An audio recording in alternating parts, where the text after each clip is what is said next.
പെട്ടെന്ന് എളുപ്പത്തിലൊരു bread pizza ഉണ്ടാക്കിയാലോ. അതിന് വേണ്ടിയിട്ട് ചിക്കൻ ആദ്യം ഒന്ന് മസാല തേക്കാം കേട്ടോ. അപ്പോൾ അതിന് വേണ്ടിയിട്ട് ഇതാ ചില്ലി സോസ്, അതുപോലെ തന്നെ സോയാ സോസ്, പിന്നെ പൊടികളായിട്ട് എടുക്കുന്നത് മുളക് പൊടി, മഞ്ഞൾപ്പൊടി, കുരുമുളക് പൊടി, ഉപ്പ്, ഇത്രയും പൊടികളാണ് കേട്ടോ എടുക്കുന്നത്. ഇനി ഇതെല്ലാം ഈ ചിക്കനിലേക്ക് ചേർത്തുങ്ങാനിട്ട് നന്നായിട്ടൊന്ന് മസാല തേച്ച് വയ്ക്കാം. അപ്പോൾ വളരെ പെട്ടെന്ന് തയ്യാറാക്കാൻ പറ്റിയിട്ടുള്ളൊരു പിസ്സയാണ് കേട്ടോ അത്. നമുക്ക് മാവ് കുഴയ്ക്കാനും പരത്താനും ഒന്നും നേരമില്ലാത്ത സമയത്ത് ഒരു പിസ്സ കഴിക്കാൻ തോന്നിയിട്ടുണ്ടെങ്കിൽ ബ്രെഡ് ഉണ്ടോ നമുക്ക് ഉണ്ടാക്കിയെടുക്കാം. അങ്ങനെ മസാല തേച്ച് അരമണിക്കൂർ വെച്ച ശേഷം പാൻ ചൂടായി വരുമ്പോൾ അതിനകത്തേക്ക് ബട്ടർ ഇട്ട് കൊടുക്കുക. നമ്മൾ മസാല തേച്ച് വെച്ചിട്ടുള്ള ചിക്കൻ ഇട്ട് കൊടുക്കുക. ചിക്കൻ ഇതുപോലെ ചെറിയ പീസായിട്ട് വേണം കേട്ടോ കട്ട് ചെയ്തെടുക്കാനായിട്ട്. എന്നിട്ട് ഈ ചിക്കനൊന്ന് ഈ ബട്ടറിലൊന്ന് ഫ്രൈ ചെയ്തെടുക്കാം. അപ്പോൾ അതാ ചിക്കൻ ഇവിടെ ഫ്രൈ ആയി വന്നിട്ടുണ്ട്. ഇത് നമുക്ക് അതിൽ നിന്ന് മാറ്റി വെക്കാം. പിന്നെ വേണ്ടത് ഇതുപോലെ ഒലിവാണ് കേട്ടോ. അപ്പം ഞാനിവിടെ ബ്ലാക്ക് കൊടുത്തിട്ടുണ്ട്, ഗ്രീൻ കൊടുത്തിട്ടുണ്ട്, ഏതെങ്കിലും ഒന്നായാലും കുഴപ്പമില്ല.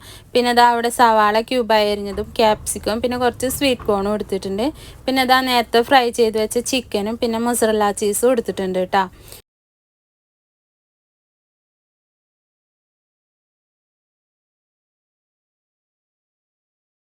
ഇനിയിപ്പോൾ അതാ നമ്മൾ ആവശ്യത്തിനുള്ള ബ്രെഡ് എടുത്ത് വെച്ചിട്ടുണ്ട്.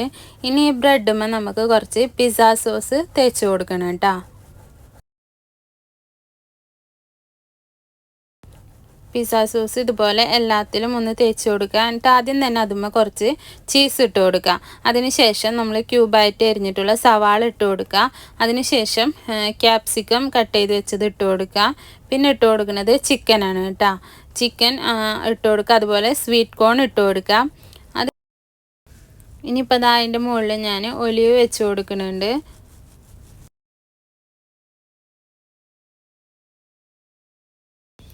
അതെല്ലാം വെച്ച് കൊടുത്തതിന് ശേഷം അതിൻ്റെ മുകളിൽ കൂടെ ഒന്നും കൂടെ ചീസ് ഇട്ട് കൊടുക്കുക. അതിന് ശേഷം ഉണക്കമുളക് ചതച്ചതില്ലേ അത് ഇതിൻ്റെ മുകളിൽ കൂടെ ഒന്ന് ഇട്ട് കൊടുക്കുക കേട്ടോ. അത് ആവശ്യമുണ്ടെങ്കിൽ ഇട്ടാൽ മതി, അല്ലാന്നുണ്ടെങ്കിൽ കുഴപ്പമില്ല കേട്ടോ.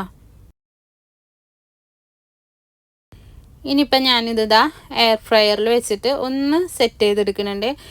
ഞാനിത് 150 ഡിഗ്രിയിൽ ഒരു 5 മിനിറ്റാണ് കേട്ടോ ചെയ്തെടുത്തത്. അപ്പോൾ അതാ അതിവിടെ സെറ്റായി വന്നിട്ടുണ്ട്. ഇനി നമുക്കിത് ഫ്രൈ പാനിലും ചെയ്യാം കേട്ടോ. പാൻ ചൂടായി വരുമ്പോൾ ബ്രെഡ് വെച്ച് കൊടുത്തിട്ട് ഒന്ന് മൂടി വയ്ക്കുക. ചീസൊക്കെ ഒന്ന് മെൽറ്റായി വരുമ്പോൾ നമുക്ക് ഗ്യാസ് ഓഫ് ചെയ്യാം കേട്ടോ.